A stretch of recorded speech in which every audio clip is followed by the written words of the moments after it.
Detroit's mayoral candidates spent the day making their final pitch to voters just hours before thousands head to the polls.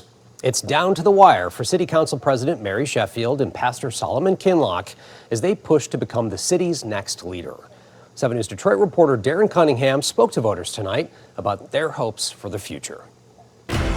This time tomorrow, Detroit voters will have determined who they want to run the city.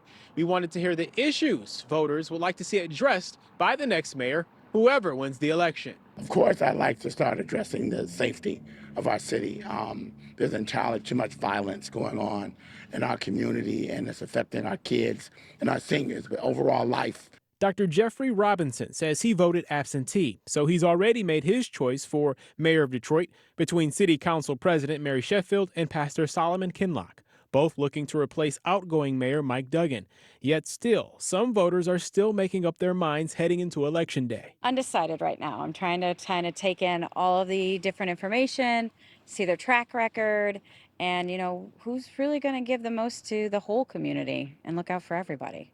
Lisa Strelchuk says she moved back to the city, excited about the changes she's seeing already, with room for improvement. Tanya Hamilton cites the impact that inflation, specifically the rising price of groceries, have had on many residents. I would just like to see better accessibility for families who need, access to resources, considering where we are now. 7 News Detroit caught up with Sheffield and Kinloch as they made their last-minute push. I am running to finish the work that we've started, whether that's prioritizing our neighborhoods, ensuring that we're improving education, that we are ensuring that there's good livable wage jobs for our residents, and that we also are ensuring that we're reducing crime in Detroit. We got too many children in our community who are living in poverty. We got a violent crime rate that's second to the nation. When we got people struggling because they're spending 50% of their income to keep a roof over their head. Robinson, an educator, says he'd also like to see the residential neighborhoods get the same attention downtown has gotten,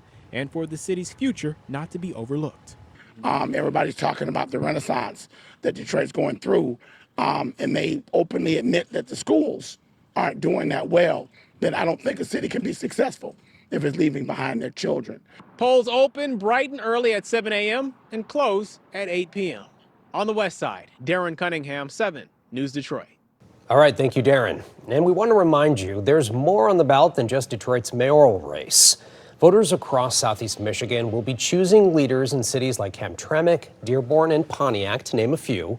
There's also key tax and millage proposals in Oakland and Macomb counties, including everything from public safety to school improvements. You can find sample ballots and a complete election guide right now at WXYZ.com.